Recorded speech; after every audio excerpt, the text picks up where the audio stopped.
نانوت وی کلشکر صدقا وفا کا پیکر نانوت وی کلشکر صدقا وفا کا پیکر علماء دیوبند علماء دیوبند. ایک گھنٹے ضرور چلنی ہے، وہ دین کی بات کرنی ہے، وہ آدھے گھنٹے میں ہو جائے یا 1.5 گھنٹے میں ہو جائے.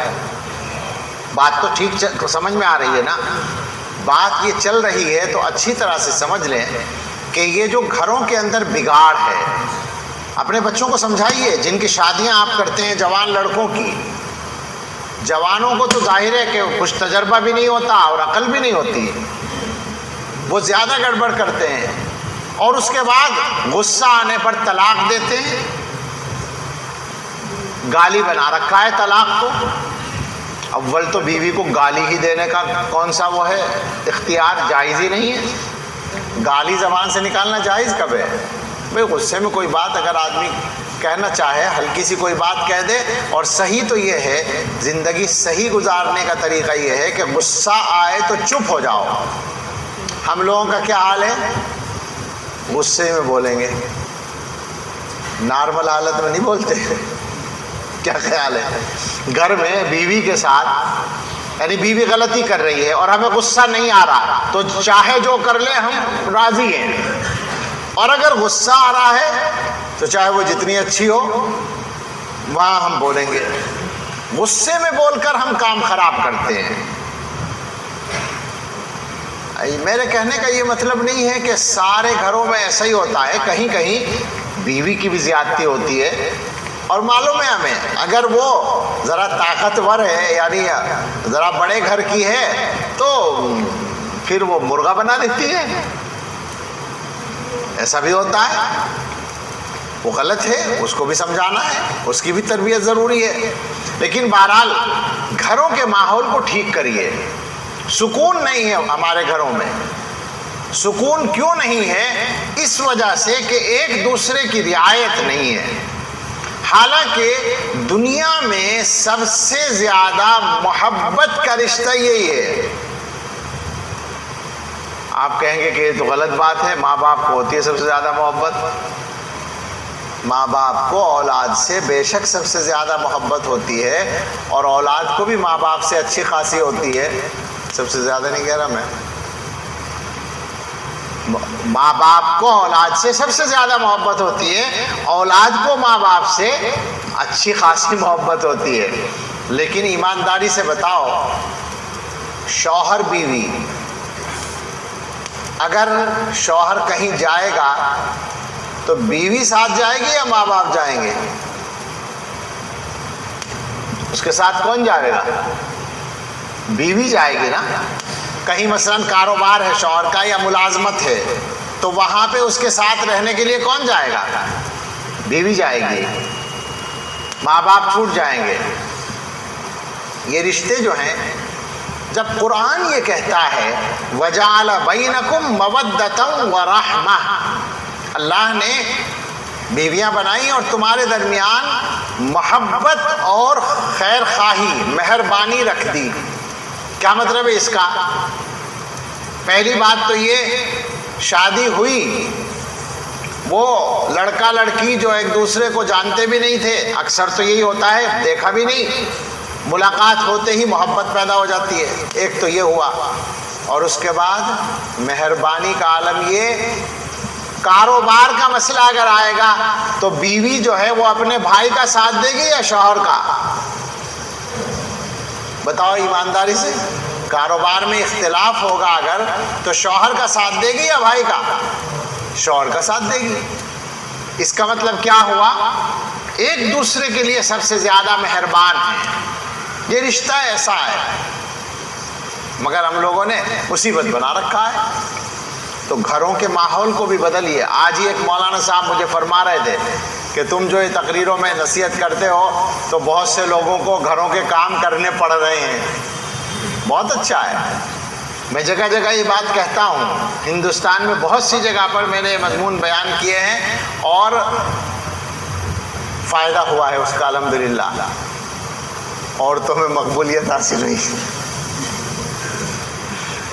نہیں مردوں میں بھی ہوئی، اس لیے کہ گھر کے ماحول میں سکون آتا ہے، سکون پیدا ہو جاتا ہے۔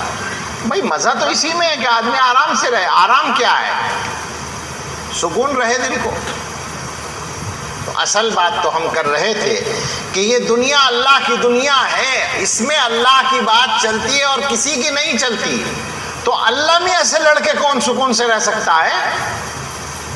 اللہ کو ناراض کر کے کون سکون سے رہ سکتا ہے؟ اچھا اس کا ایک تجربہ اس کو سن لیں،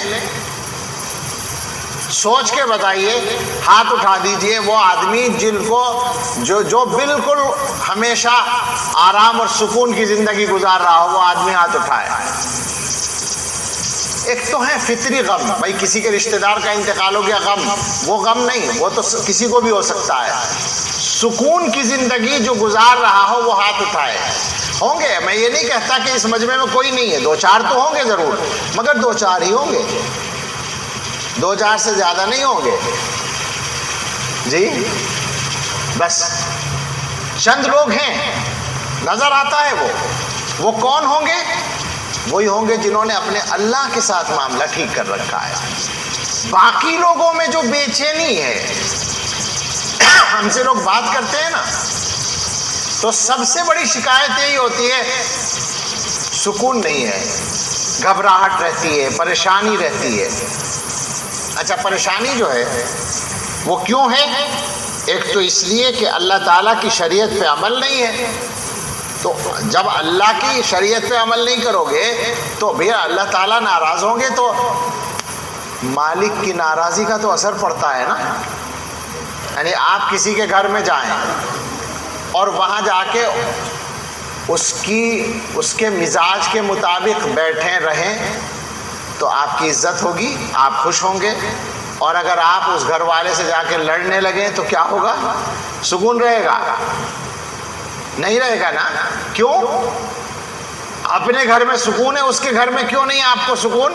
اس لیے کہ وہ مالک ہے اس گھر کا، اس کے گھر میں اس کی چلے گی۔ تو دنیا کے مالک اللہ تعالیٰ ہیں، اللہ میاں کو ناراض کر کے سکون نہیں ملے گا۔ اور ایک بات اور ہے، اللہ کی مرضی پہ راضی ہونا ہی نہیں جانتے، ہمیشہ ناراض ہیں۔ یہ مضمون لکھا ہے کہیں، پتہ نہیں کسی روایت میں، کہ حضرت موسیٰ علیہ السلام سے ان کی قوم کے لوگوں نے کہا کہ اللہ تعالیٰ سے پوچھ کے ہمیں بتائیے کیا کوئی طریقہ ایسا ہے جس سے یہ پتہ چل جائے کہ اللہ تعالیٰ ہم سے راضی ہے یا ناراض ہے؟ اچھا سوال ہے نا، جی چاہتا ہے نا پتہ چل جائے اللہ راضی ہے یا نہیں ہے۔ ابھی میں راستے میں پڑھ رہا تھا، یہ بیچ میں بات یاد آ گئی، موبائل میں کسی نے بھیجا تھا کہ حضرت مولانا شیخ یونس صاحب رحمۃ اللہ علیہ سہارنپور کے جو محدث تھے، ان کے پاس ان کے ایک پیر بھائی آئے اور انہوں نے کہا کہ آپ مجھے نصیحت کیجئے، کچھ سکون نہیں ہے طبیعت میں، تو اور مجھے ایسا لگتا ہے کہ مجھ سے اللہ راضی نہیں ہے۔ تو انہوں نے فرمایا کہ بھئی کیوں ایسا سمجھ رہے ہو کہ اللہ راضی نہیں؟ کہ بس میرا دل کہتا ہے کہ مجھ سے اللہ راضی نہیں ہے، آپ مجھے کچھ بتائیے، آپ محدث ہیں۔ تو شیخ یونس صاحب رحمۃ اللہ علیہ نے ان سے فرمایا کہ بھائی ایک تو درود شریف پڑھا کرو زیادہ، اور ایک سنت کے مطابق زندگی گزارو، تلاش کر کے کہ اس کام میں سنت طریقہ کیا ہے، حضور کی سنت کیا ہے، اس طرح گزارو۔ ایک مہینے کے بعد وہ صاحب پھر آئے اور انہوں نے شیخ سے کہا حضرت اللہ آپ کو جزائے خیر دے، اللہ مجھ سے راضی ہو گیا۔ تو شیخ نے کہا کہ بھئی یہ کیا بات ہوئی، پہلے تم ہی بتا رہے تھے اللہ ناراض ہے مجھ سے، تو اس کا کیسے پتہ چلا تھا، اور اب یہ کیسے پتہ چل گیا کہ اللہ راضی ہو گیا؟ کہنے لگے پہلے سکون نہیں تھا، اب سکون ہو گیا۔ پہلے طبیعت میں سکون نہیں تھا، اطمینان نہیں تھا، تو مجھے سمجھ میں آ رہا تھا کہ اللہ ناراض ہے، اور اب میری طبیعت میں سکون ہے، اس کا مطلب یہ کہ اللہ مجھ سے راضی ہے۔ تو حضرت موسیٰ علیہ السلام سے ان کی قوم کے لوگوں نے یہ کہا کہ ہمیں یہ بتائیں کہ کیسے پتہ چلے گا کہ اللہ ہم سے راضی ہے ناراض ہے۔ ذرا جواب سمجھ کے سنیے، غور سے سنیے۔ جواب یہ ملا کہ میرے بندوں سے کہہ دو اگر وہ اپنے دل میں مجھ سے راضی ہیں، اللہ فرما رہے ہیں اگر میرے بندے اپنے دل میں مجھ سے راضی ہیں تو میں بھی ان سے راضی ہوں۔ سمجھ میں ابھی پورا سمجھ میں نہیں آ سکتا۔ بات کیا ہے؟ ایمانداری سے سوچئے ہماری حیثیت کیا ہے کہ ہم اللہ سے ناراض ہوں؟ اللہ میاں کہہ رہے ہیں کہ بندے مجھ سے راضی ہیں تو میں بھی ان سے راضی ہوں، تو ہونا تو یہ چاہیے کہ اس پہ ہمیں تعجب ہو کہ صاحب ہم کون ہوتے ہیں اللہ سے راضی یا ناراض ہونے والے؟ یہ تو یعنی بہت چھوٹی سی مثال ہے کہ ایک بہت بڑا طاقتور بادشاہ ہو اور ایک بھنگی ہو، وہ یوں کہے کہ صاحب میں اس بادشاہ سے ناراض ہوں۔ ہوا ایسا قصہ، ایک خلیفہ نے اپنے بھائی کو قتل کرا دیا تھا اور وہ خود بن گیا تھا بادشاہ۔ تو ایک بھنگی کو دیکھا اس نے، وہ دوسرے سے بات کرتے ہوئے کہہ رہا ہے کہ یہ جو خلیفہ ہے نا یہ میری نظروں سے گر گیا جب سے اس نے اپنے بھائی کو مارا۔ بات تو غلط نہیں تھی، بات تو صحیح تھی، بھائی بھائی کو قتل ظلم تھا تو ناراضی کا اظہار بالکل صحیح تھا، مگر حیثیت وہ بادشاہ اور یہ بھنگی کہ یہ آدمی میری نظروں سے گر گیا۔ تو اس پہ ایک عربی کا محاورہ مثل لکھی گئی، اس کا ترجمہ تو مناسب نہیں ہے، آپ نے نفت العرب میں پڑھا ہے انف الفلما ویستن فی السما، مطلب یہ کہ یہ منہ اور مسور کی دال کوئی بات ہوئی بھلائی ہے؟ اس کی حیثیت کیا ہے؟ بادشاہ اس کی نظروں سے گر گیا، بھنگی کہہ رہا ہے۔ آپ سوچیں ذرا جتنا فرق اس بھنگی میں اور اس بادشاہ میں ہے، بندے میں اور اللہ میں تو کہیں زیادہ فرق ہے، کوئی مناسبت ہی نہیں ہے۔ اللہ وہ بادشاہ بھی انسان اور وہ بھنگی بھی انسان، اس کی بھی ضرورتیں اس کی بھی ضرورتیں، وہ سب مخلوق ہیں دونوں، یہاں تو ایک خالق ہے ایک مخلوق ہے۔ تو بندے اللہ سے ناراض ہوں اس کا تو کوئی مطلب نہیں بنتا، مگر آپ اب اس بات کو سمجھیں غور کر کے، ہر آدمی سوچ لے کیا واقعی وہ اللہ میاں سے راضی ہے؟ سوچیں، غور کریے، آپ اللہ میاں سے راضی ہیں؟ ہم میں سے اکثر لوگ اللہ میاں سے ناراض ہیں۔ کیا مطلب؟ اللہ میاں نے فلاں کو اتنے پیسے دے رکھے ہیں، ہمیں کچھ بھی نہیں دیا، نہیں آتا ذہن میں؟ اور ناراضی کسے کہتے ہیں؟ راضی ہونا تو یہ تھا کہ میرا مالک ہے، اسے اختیار ہے، اس نے اس کو جو چاہا اپنی حکمت سے دیا، مجھے جو چاہا دیا، میں اس کے لائق بھی نہیں تھا جو مجھے دیا ہے۔ سوچو ذرا ایمانداری سے، روزانہ یہ شکوے ذہن میں نہیں آتے؟ اللہ نے فلاں کو بڑا شاندار مکان دے دیا، ہمیں نہیں دیا۔ اللہ نے فلاں کو بہت اچھے بچے دے رکھے ہیں، ہمارے بچے ایسے نہیں ہیں۔ اللہ نے فلاں کو کاروبار بڑا دے دیا، ہمارا کاروبار چلتا ہی نہیں ہے۔ یہ شکایتیں ذہنوں میں آتی ہیں یا نہیں آتی؟ ایمانداری سے بتائیے آپ، آتی ہیں نا؟ اب ایک بات پر اور غور کر لیں، اسے جو دے رکھا ہے اللہ نے اسے چھوڑ دو، تمہیں جو دے رکھا ہے تم اس کے لائق ہو، اس کا حق ادا کر رہے ہو؟ ایک آدمی کو اللہ نے ارب پتی بنایا اور تمہیں مہینے میں 20,000 روپے کی آمدنی ہے، اس کے مقابلے میں کچھ بھی نہیں ہے، مگر ایمانداری سے بتاؤ کہ کیا اس کے لائق ہو کہ تمہیں اتنا بھی ملے؟ جو اللہ نے دے رکھا ہے اس کا حق ادا ہو رہا ہے؟ نہیں ہو رہا۔ کیا مطلب ہے اس کا کہ ہم اللہ سے ناراض ہوں؟ مگر ہم میں سے اکثر لوگوں کا یہی حال ہے کہ ہم اللہ سے ناراض ہیں۔ کیا حیثیت ہے ہماری؟ جس دن علماء اس پر ذرا غور کریں، ماشاءاللہ یہاں بہت اچھے خاصے احباب جمع ہو گئے، غور کریں اور سمجھیں سب لوگ، جس دن اللہ میاں سے دل سے راضی ہو جاؤ گے، سکون بھی مل جائے گا اور اللہ بھی راضی ہو جائے گا۔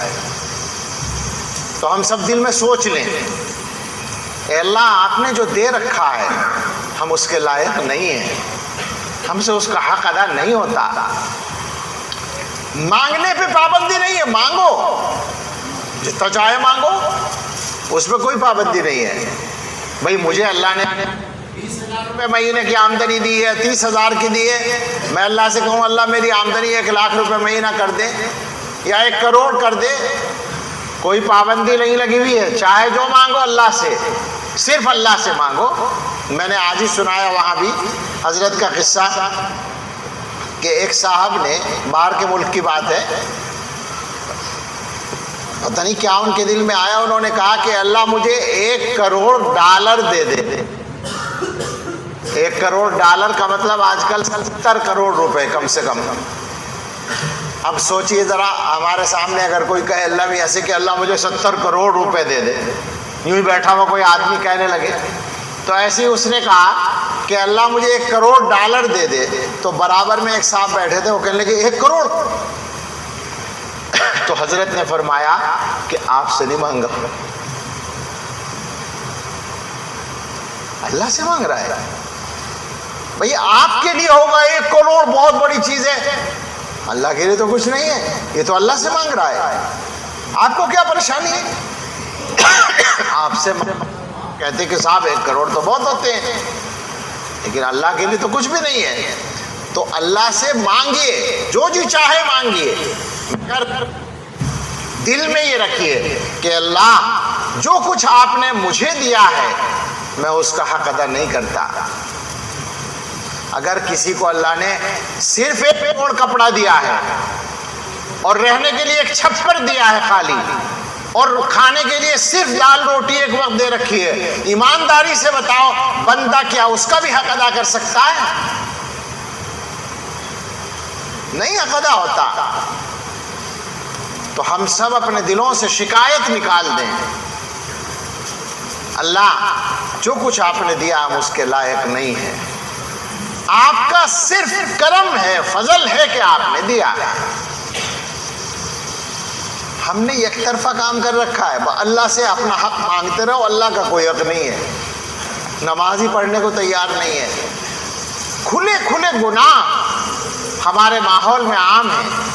میری گفتگو جو ہے وہ دوسرے رخ پہ چلی گئی، یعنی مضمون تو وہی رہا، لیکن ایک چیز میں بیان کرنے کا ارادہ رکھتا تھا تفصیل سے، اس کی تفصیل کا وقت نہیں رہا، لیکن تھوڑا سا میں سنانا چاہتا ہوں۔ گناہوں کا جو عالم ہے ہمارے ماحول میں، ایک لفظ آپ سب جانتے ہیں، کبیرہ گناہ اور صغیرہ گناہ، اور جانتے بھی کیوں ہیں معلوم ہے؟ یوں جانتے ہیں کہ صغیرہ گناہوں کی گنجائش چاہتے ہیں کہ میں یہ تو صغیرہ گناہ ہے، بہت سے لوگ یہی کہہ کے کر لیتے ہیں، حالانکہ صغیرہ گناہ کو صغیرہ سمجھ کے کرنا یہ بھی کبیرہ گناہ ہے۔ گناہ جو ہے یہ اللہ کی رحمت ہے کہ اللہ تعالیٰ نے کچھ نافرمانیوں کو بڑا گناہ بنایا اور کچھ کو کہہ دیا کہ یہ ہلکی ہیں، ایسے ہی معاف ہو جائیں گی نیک کام کرنے سے۔ مگر بندے کو یہ سوچنا چاہیے، ایک بزرگ کا قول ہے کہ یہ مت دیکھو کہ گناہ صغیرہ ہے یا کبیرہ ہے، یہ دیکھو جس کی نافرمانی کر رہے ہو وہ کتنا بڑا ہے۔ تو کبیرہ گناہ تو وہ ہوتا ہے کہ جس پہ قرآن و حدیث میں جہنم کی وعید سنائی گئی ہو، یا اس کو حرام کہا گیا ہو، یا سخت بات کہی گئی ہو۔ یہ میرے سامنے ایک فہرست ہے، اور یہ اصل تو میں سنانا چاہتا تھا، ایک کتاب ہے کبائر کے موضوع پر، ابن جوزی کی ہے، ذہبی کی، علامہ ذہبی کی، مگر وہ مجھے اس وقت ہاتھ نہیں لگی، تو اردو میں ایک چیز مل گئی، حضرت مولانا ابرار الحق صاحب رحمۃ اللہ علیہ کی۔ انہوں نے فہرست جو ہے وہ آئی تھوڑی سی، میں اس فہرست کو سناتا ہوں، آپ سوچئے ذرا، غور کرتے جائیے۔ گناہ ہمارے درمیان ہو رہے ہیں یا نہیں ہو رہے، اور یہ سارے کبیرہ گناہ ہیں، بڑے گناہ ہیں، اور بڑے گناہ ہونے کا مطلب یہ ہے توبہ کے بغیر معاف نہیں ہوں گے، اور اگر معافی کے بغیر چلے گئے تو سزا ہے۔ ایمانداری سے بتاؤ، کسی میں ہمت ہے اللہ کی سزا بھگتنے کی؟ ایک سیکنڈ کے لیے بھی جہنم کے قریب جانے کی ہے ہمت؟ نہیں ہے، کسی میں نہیں ہے۔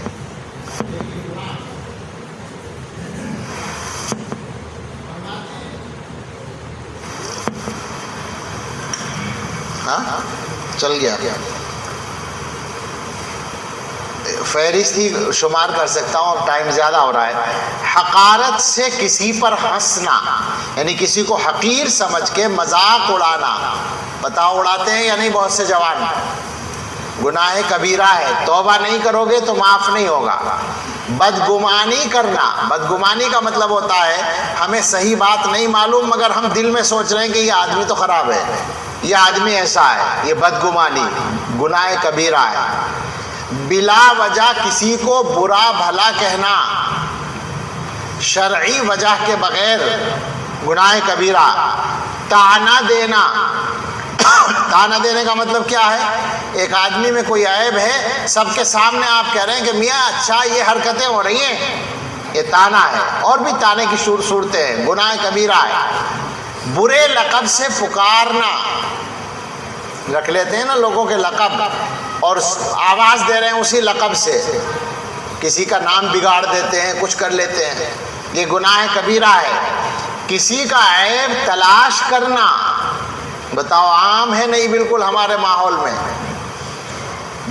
جس سے ذرا بھی شکایت ہے تلاش میں رہتے ہیں کہ اس کا کوئی عیب مل جاوے تو ہم بتاویں لوگوں کہ یہ ایسا آدمی ہے۔ کسی کی غیبت کرنا، اس کے تو بیان کرنے کی ضرورت ہی نہیں ہے، ہر آدمی کر رہا ہے۔ برائی ہے، ہم اس کے پیٹھ پیچھے بیان کر رہے ہیں اور مقصد کیا ہے؟ مزے لے رہے ہیں، بس فلاں ایسا کر رہا، فلاں ایسا کر رہا، فلاں ایسا کر رہا۔ ہم لوگ جب بیٹھتے ہیں دو چار آدمی تو کیا ہوتا ہے؟ دوسروں کی برائی کے علاوہ بھی کچھ ہوتا ہے۔ دھوکہ دینا، چغلی کرنا، تہمت لگانا، عار دلانا، کسی سے کوئی غلطی ہو گئی آپ سب کے سامنے اس کو شرمندہ کر رہے ہیں، کسی کی تکلیف پر خوشی کا اظہار کرنا، تکبر کرنا۔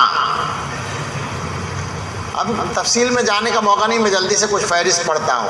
تکبر کرنا، فخر کرنا نہیں، کسی کو نقصان پہنچانا، بتاؤ ایمانداری سے ہوتا ہے یا نہیں ہوتا؟ ماحول میں بہت ڈولیں بھی کاٹی جاتی ہیں کھیتوں کی، پانی بھی کاٹا جاتا ہے، اور بھی قصے ہوتے ہیں نقصان پہنچانے کے۔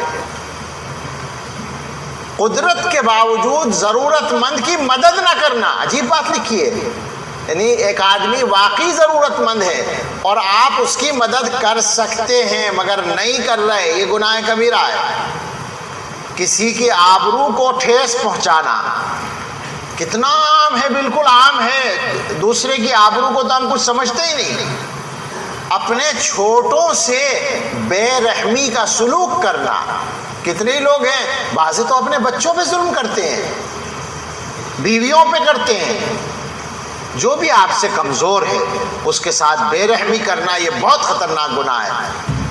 اپنے سے بڑے لوگوں کی عزت نہ کرنا، لو یہ بھی گناہ کبیرہ ہے۔ کسی سے دنیاوی معاملے میں کوئی شکایت ہو جائے اور بولنا چھوڑ دیں تو 3 دن سے زیادہ بولنا چھوڑ دیں تو یہ گناہ کبیرہ ہے۔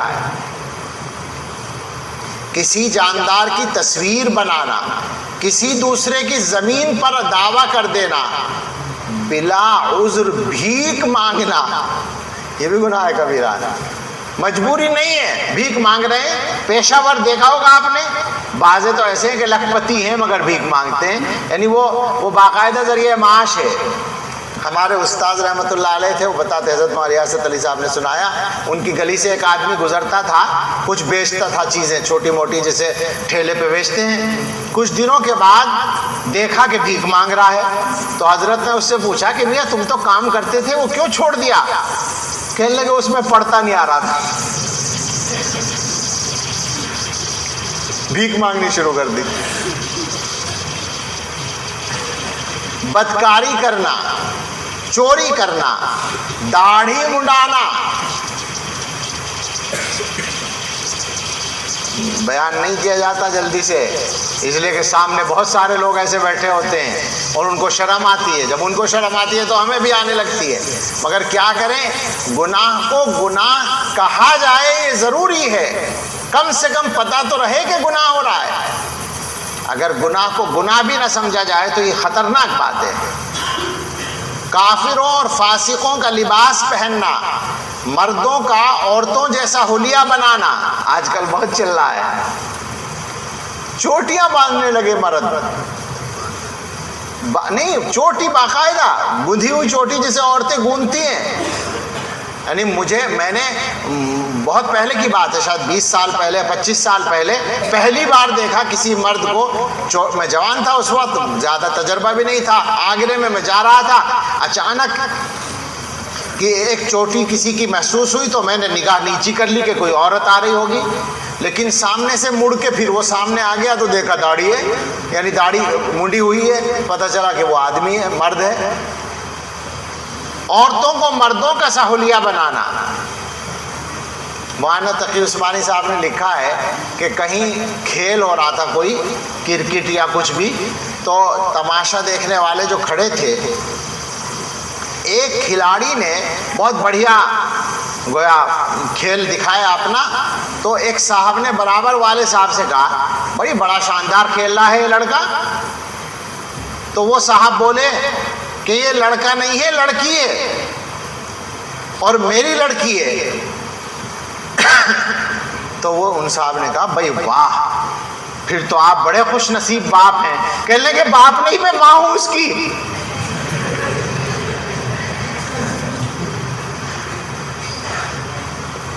دونوں اسی طرح کا. تو عورتوں کا مردوں جیسا حلیہ بنانا, جھوٹی گواہی دینا. ایمانداری سے بتائیے سچی گواہی کتنے لوگ دے رہے ہیں آج کل اور جھوٹی کتنے دے رہے ہیں؟ اپنا رشتہ دار ہے یا اپنا آدمی ہے یا اپنا معاملہ ہے تو آسانی سے جھوٹے گواہ مل جاتے ہیں, اور اگر دوسرا ہے تو سچا ہونے کے بعد بھی گواہی نہیں دیں گے. اچھا, یتیم کا مال کھانا کتنے لوگ کھا رہے ہیں اور سمجھ رہے ہیں کہ ہم کوئی بات نہیں. بے خطا بغیر خطا کے کسی کو جان سے مارنا, ماں باپ کی نافرمانی کرنا اور ان کو تکلیف دینا, جھوٹی قسم کھانا عام ہے بالکل. رشوت لینا یا دینا, دینے کے بارے میں علماء نے تھوڑی سی گنجائش دی ہے کہ جہاں پر اپنا حق ہے اور مل ہی نہیں سکتا بغیر رشوت دیے تو وہاں مجبوری کے درجے میں آدمی دے, لیکن کوشش یہ کرنی چاہیے کہ اس کے بغیر ہی کام چلے. شراب پینا, مسلمانوں میں شراب پی جاتی ہے, سمجھ میں نہیں آتا کیسے پی جاتی ہے, اللہ بچائے. مسلمانوں کے آدمی شراب پی لیتا ہے. جوا کھیلنا, کتنے جوان لڑکے ہمارے جو کیا بہت سارے لوگ تو رکشا چلاتے ہیں اور جوا کھیلتے ہیں. ہم یہ سمجھتے ہیں رکشا چلانے والے کی آمدنی سب سے زیادہ محنت کی ہے, حلال بالکل, لیکن رات کو وہ حرام میں ساری کھو دیتا ہے. ظلم کرنا, کسی کی چیز بغیر اجازت استعمال کرنا, سود کھانا, سود دینا, سود لینا, سود لکھنا, سودی معاملے پر گواہ بننا, کتنا خطرناک گناہ ہے. سود کے ایک کام نہیں 5 کام حرام ہو گئے. دینا, لینا, لکھنا, گواہی دینا, کھانا, سب حرام. امانت میں خیانت کرنا, وعدہ خلافی کرنا, اوپر سے یہ جو اوپر سے لباس پہنتے ہیں اس میں ٹخنے ڈھانکنا, اس کو بھی انہوں نے گناہ کبیرہ لکھا ہے.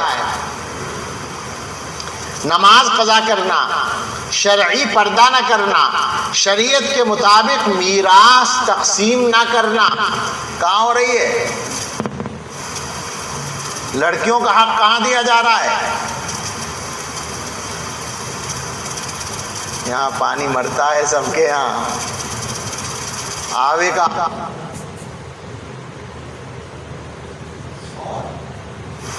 ظلم یہ ہے جائز کر رکھا ہے اپنے خیال میں, وہ تو معاف کر دیا اس نے, وہ لیتی ہی نہیں. آپ دیتے نہیں اس لیے لیتی نہیں. حضرت تھانوی رحمۃ اللہ علیہ نے کہا ہے معاف کرنے سے معاف نہیں ہوتا. وہ لڑکی جو معاف کرتی ہے، زمین ہے مثال کے طور پہ، اس کا پورا حصہ اس کے قبضے میں دیتے تھے، وہ قبضے میں لینے کے بعد پھر آپ کو واپس کرے وہ ہوگا آپ کے لیے حلال. اور جیسے چل رہا ہے یہ حلال نہیں ہے. اور آپ سوچیں، میں ایک بات سمجھانا چاہتا ہوں، حرام کی غذا کے بہت نقصان ہوتے ہیں. یہ میراث صحیح تقسیم نہ کرنے کی وجہ سے اکثر گھروں میں مال صحیح نہیں رہتا، تو برکتیں ختم ہیں، اولادیں بگڑ رہی ہیں. اولاد جو بگڑتی ہے زیادہ تر وہ میراث کے وہی حرام کے مال کی وجہ سے بگڑتی ہے. اچھی طرح سمجھ لیں. بیوی کو مہر نہ دینا، بیوی پر ظلم کرنا، بیوی کا جائز کاموں میں شوہر کی نافرمانی کرنا. ایک بات بیوی کے لیے بھی بتا دی، ریاکاری کرنا، دکھاوا. 2 رکعت پڑھ رہے ہیں اور دکھا رہے ہیں. دنیا کمانے کے لیے دین کا علم حاصل کرنا گناہ کبیرہ ہے. نیت اگر یہ ہے، پڑوسی کو تکلیف دینا، خون کے رشتوں کو توڑنا، اللہ کے فرائض میں سے کسی بھی فرض کو چھوڑنا، کسی سے کینہ بغض رکھنا، پیشاب کی چھینٹوں سے بدن اور کپڑوں کو نہ بچانا، عجب کرنا. عجب کا مطلب ہے اپنی خوبیوں کو اپنا ذاتی کمال سمجھنا. بخل کرنا یہ بھی گناہ کبیرہ ہے، یعنی ضرورت کی جگہ پہ بھی خرچ نہ کرنا. مال کی حرص کرنا، مال کو حرام طریقے سے کمانا، مال گناہ کے کاموں میں خرچ کرنا، مزدور سے کام کروا کر مزدوری نہ دینا یا دیر سے دینا یا کم کر کے دینا، جادو ٹونا کرنا یا کروانا یہ بھی گناہ ہے. بہت بڑے گناہوں میں خودکشی کرنا، اللہ کی رحمت سے مایوس ہونا. یہ شاید 75 کی فہرست ہوئی ہے. میرا خیال ہے کہ ہم سب اپنے اللہ سے عہد کریں کہ ہم اپنے سارے گناہوں سے توبہ کرتے ہیں، اور ان میں سے کوئی بھی گناہ ہم میں سے کسی کی زندگی میں اگر ہے تو اس کو چھوڑنے کا پکا ارادہ کر لو. بس میں اب بات ختم کر رہا ہوں. آپ لوگوں سے 1-2 بات کہنی ہے. ہم کوئی شوق میں نہیں آئے کہ ہمیں بیان کرنے کا شوق ہے، وہ شوق بہت پہلے پورا ہو چکا. اور جنہوں نے بلایا اللہ ان کو خوش رکھے، مولانا ذیشان کو اور ان کے ساتھیوں کو، عبداللہ بھی، انہوں نے بہت کافی دنوں سے تقاضے کر رکھے تھے. آپ کے گاؤں میں میرا پہلے بھی آنا ہوتا رہا ہے مدرسے میں، یہ اندر نہیں آیا میں. تو آنے کا مقصد جو ہے وہ یہی ہے کہ کچھ ہم لوگ اپنے آپ کو بدلیں. آپ نے اتنی بات سنی ہے تو یہ تو سمجھ میں آ گیا ہوگا کہ بدلنے کی بہت ضرورت ہے، بہت کچھ بدلنا ہے. اچھا، بدلنے سے فائدہ کس کا ہوگا؟ ہمارا فائدہ ہوگا، ہماری زندگی اچھی ہو جائے گی، ہم اللہ کی نظر میں بھی اچھے ہو جائیں گے، اللہ کے بندوں کی نظر میں بھی اچھے ہو جائیں گے. تو ہم سب ایک بات طے کر لیں. گناہوں کا ذکر آیا ہے، ارادہ کر لیں کہ انشاءاللہ ان میں سے کوئی گناہ نہیں کریں گے. انشاءاللہ تو آسانی سے کہہ دیا، ذرا سوچ کے گئی ہو. کہنا تو پڑے گا، چارہ نہیں ہے اس کے بغیر، لیکن عمل کرنا آسان نہیں ہوگا چونکہ لت پت ہیں ہم گناہوں میں. پکا ارادہ کر لو. لیکن اگر پکا ارادہ کوئی آدمی کر لیتا ہے تو آپ یقین کریں اللہ تعالیٰ اس کی مدد کرتے ہیں. اللہ تعالیٰ کا معاملہ کیا ہے بندوں کے ساتھ معلوم ہے نا؟ ایک طرف تو یہ معاملہ ہے کہ اللہ تعالیٰ بندوں پر پوری طرح سے قابو رکھتے ہیں. ساری دنیا اللہ کے لیے ایک چیونٹی کے برابر بھی نہیں ہے. چیونٹی کو اگر ہم مسل دیں وہ بیچاری کیا کر لے گی ہمارا؟ اللہ تعالیٰ ساری کائنات کو اگر تہس نہس کر دیں کوئی اللہ کا کیا بگاڑ لے گا؟ کچھ بھی تو نہیں ہوگا. اللہ تعالیٰ اتنے بڑے ہیں، مگر اسی کے ساتھ ساتھ اللہ تعالیٰ کی ایک شان یہ ہے کہ وہ اپنے بندوں پر مہربان ہیں. اچھا، مہربان نہ ہوتے تو بتاؤ ہم لوگ جینے کے لائق بھی تھے کیا؟ ایک گناہ کافی ہے ہمیں ہماری چھٹی کرنے کے لیے، ہمیں نمٹانے کے لیے، مگر اللہ تعالیٰ زندہ رکھتے ہیں. اللہ تعالیٰ اگر یوں کہہ دیتے کہ دیکھو بھائی تم نے دوپہر کھانا کھا لیا، اب شام کا کھانا اس شرط پہ ملے گا کہ دوپہر سے لے کے شام تک کوئی گناہ نہ ہو۔ بتاؤ ہم میں سے کتنے لوگوں کو کھانا ملتا؟ ہم تو سبھی بھوکے رہتے، مگر اللہ نے ایسا نہیں کیا، ملے گا کھانا۔ لیکن ہاں تم اگر گناہ نہیں چھوڑو گے تو نقصان تمہارا ہوگا، پھر زیادہ بڑی سزا مل جائے گی۔ بات یہ ہے کہ اللہ تعالیٰ اپنے بندوں پر بہت مہربان ہیں، وہ اپنے بندوں سے راضی ہونا پسند کرتے ہیں۔ اللہ تعالیٰ، ہم لوگوں کا آپس کا معاملہ تو یہ ہے، ایک آدمی دوسرا آدمی ایک جیسے آدمی، مگر طاقتور اپنے سے کمزور سے ناراض ہو جائے وہ راضی ہونے کو تیار ہی نہیں ہے۔ کیوں؟ اس لیے کہ اس کا کوئی فائدہ نہیں ہے، اسے کوئی پریشانی نہیں ہے۔ کمزور تو چاہتا ہے کہ یہ مجھ سے راضی ہو جائے، طاقتور نہیں چاہتا کہ میں اس سے راضی ہوں، دفع ہو جا، میرا کیا بگاڑ لے گا، یہی تو کہتے ہیں نا۔ اگر اللہ تعالیٰ بھی یہی کہنے لگے کہ دفع ہو جاؤ تم میرا کیا بگاڑ لو گے تو ہمارا کیا ہوگا؟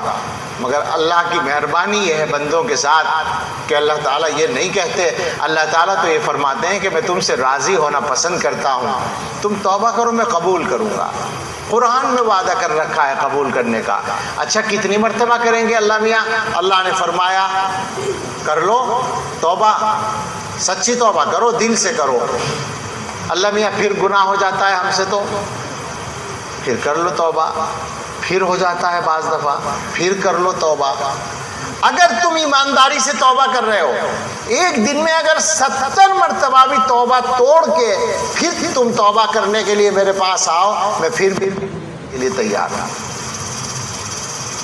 تو پھر کیا پریشانی ہے بتاؤ اللہ میاں کو راضی کرنے میں؟